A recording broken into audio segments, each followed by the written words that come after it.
Social ಮೀಡಿಯಾದಲ್ಲಿ ಆಗ್ತಾ ಇರ್ತಕ್ಕಂಥ ಕಲಾವಿದರ ಎಲ್ಲಾ ಬೆಳವಣಿಗೆಗಳಿಗೂ ಕೂಡ ಚಲನಚಿತ್ರ ವಾಣಿಜ್ಯ ಮಂಡಳಿ ಇದೇ ರೀತಿ ಸ್ಪಂದಿಸುತ್ತಾ? ಖಂಡಿತ ಸ್ಪಂದಿಸ್ತಾ ಇದೆ ಸರ್. ಯಾವತ್ತೂ ಅದರ ಇಂಥ ಘಟನೆಗಳು ಬಂದಾಗ ನಮ್ಮ ರಾಜಣ್ಣನ ಬಗ್ಗೆ ಏನೋ ಕ್ಲಿಪ್ಪಿಂಗ್ ಬಂದಿತ್ತು, ಅದಕ್ಕೆ ಕಮಿಷನರ್ಗೆ ನಾವು ಕಂಪ್ಲೇಂಟ್ ಕೊಟ್ಟಿದ್ವಿ. ಯಾವತ್ತೂ ನಾವು ಸುಮ್ಮನೆ ಇದೀವಿ ಇಲ್ಲಿ ಸರ್.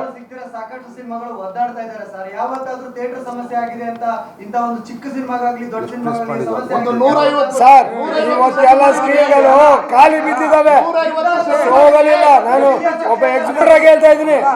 ನಿರ್ಧಾರ ತಗೊಂಡು ನ್ಯಾಯ ಕೊಡಿಸಿರೋ ಒಂದೇ ಒಂದು ಉದಾಹರಣೆ ತೋರಿಸಿ. ಯಾವ್ದು ಹೇಳಿ?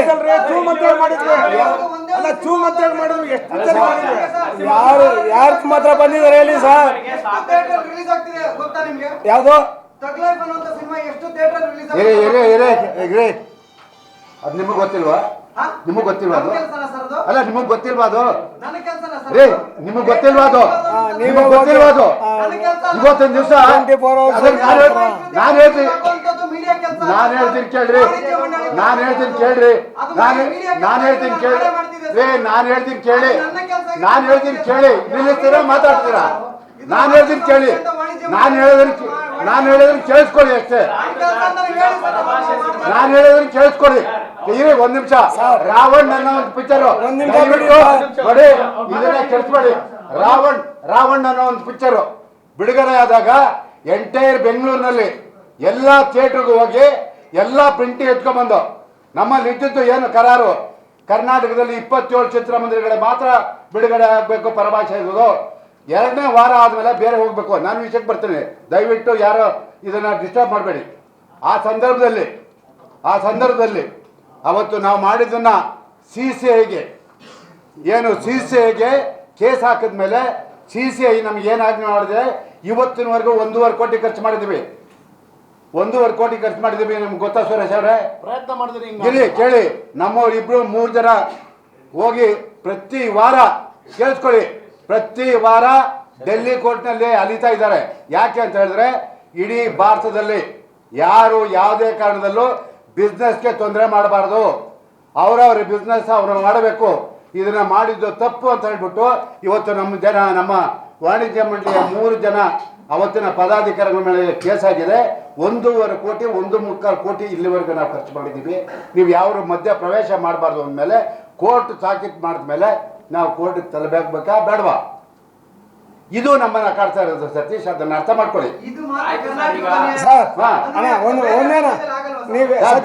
ಬೇರೆ ಯಾವ ರಾಜ್ಯ ಸರ್, ಬೇರೆ ರಾಜ್ಯದಲ್ಲಿ ಬೇರೆ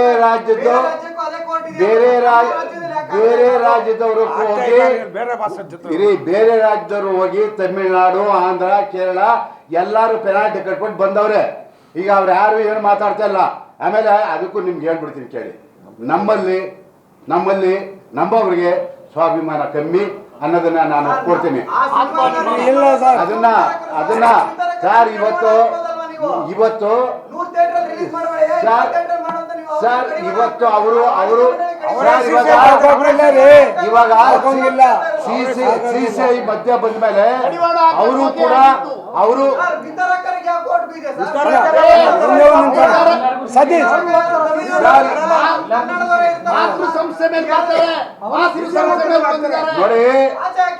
ನೋಡಿ ಇದನ್ನ ಬೇರೆ ಪೂರ್ವಾಪಾರ ತಿಳ್ಕೊಳ್ದೇನೆ ದಯವಿಟ್ಟು ಇವತ್ತೇನ್ ಕರೆದಿದ್ರು ಈ ಒಂದು ಪತ್ರಿಕಾಗೋಷ್ಠಿಗೆ ಇದು ಮಾಡಬೇಡಿ.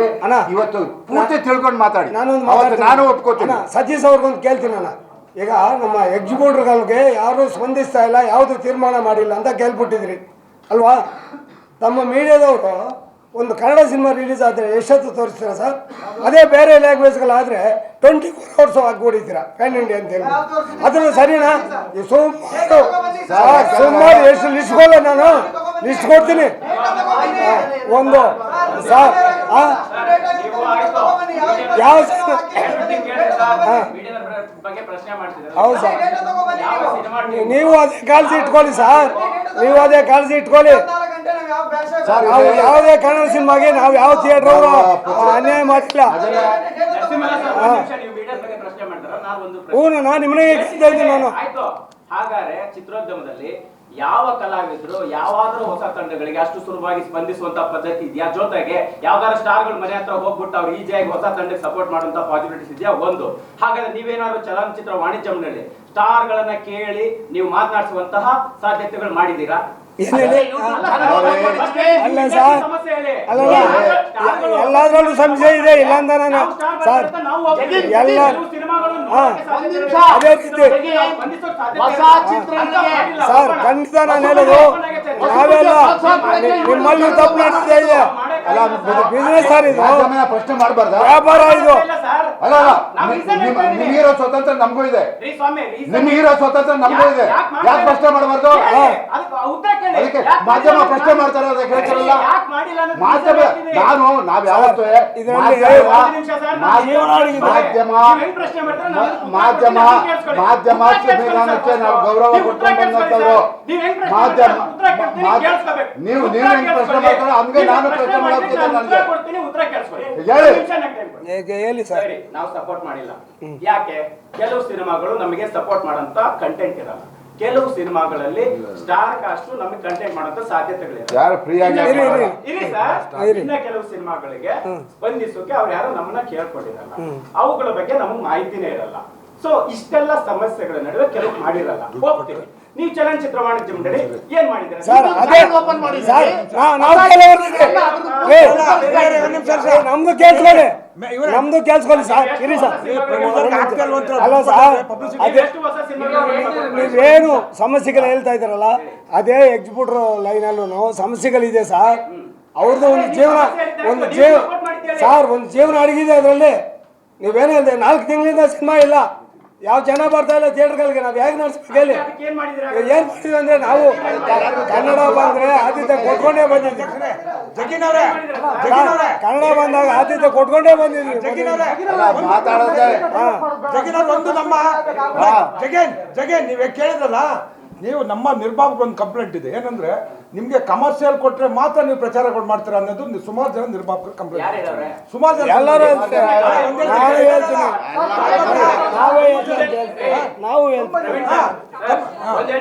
ಚಲನಚಿತ್ರ ವಾಣಿಜ್ಯ ಮಂಡಳಿ ಒಂದು ಟೈಟಲ್ ರಿಜಿಸ್ಟ್ರೇಷನ್ ಹಾಕ್ಬೇಕಂದ್ರೆ ಒಬ್ಬ ಪ್ರೊಡ್ಯೂಸರ್ ಬಂದು ಸುಮ್ಮನೆ ಸಿನಿಮಾ ಮಾಡ್ತಾರ? ಒಂದು ಪ್ರೊಸೀಜರ್ ಇದೆ.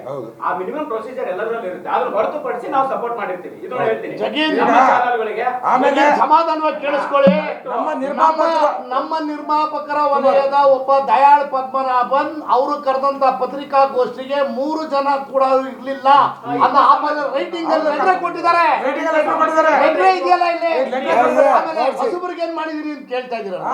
ಹೊಸಬರಿಗೆ ಏನ್ ಮಾಡಿದೀವಿ ಅಂದ್ರೆ ಈ ರೀತಿ ಸಮಸ್ಯೆಗಳಾಗಿದ್ರಿಂದ ವಾಣಿಜ್ಯ ಮಂಡಳಿ ಒಂದು ಯೂಟ್ಯೂಬ್ ಚಾನಲ್ ಓಪನ್ ಮಾಡಿ ಹೊಸ ಹೊಸ ಪ್ರತಿಭೆಗಳ ಚಿತ್ರಗಳ ಟೀಸರ್ಗಳನ್ನ ಅದ್ರ ಮೂಲಕ ಹಾಕ್ತಾ ಇದೀವಿ. ನೀವ್ ಹೇಳಿದ್ರೆ ಹೊಸ ಆರ್ಟಿಸ್ಟ್ ಕಂಟೆಂಟ್ ಇಲ್ಲ ಅಂತ ಹೇಳಿದ್ರೆ, ಹಂಗಾರೆ ಕಂಟೆಂಟ್ ಇಲ್ಲ ಹೊಸ ಆರ್ಟಿಸ್ಟ್ ಮಾಡಲ್ವಾ? ಅದೇ ಕೆಲವು ಅದನ್ನೇ ಸರ್ ಈಗ ಮಾಡ್ಬೇಕಾದ್ರೆ ಎಲ್ಲರಿಗೂ ಮಾಡ್ಬೇಕು. ಅಷ್ಟೇ ಕೆಲವು ಕಲಿರೋದು. Okay, right sir, right sir, ಅದನ್ನ correct right. Okay sir, okay sir. ಈಗ ನಾನು ಅದಕ್ಕೆ ವಿಷಯಕ್ಕೆ ಬಂದೆ.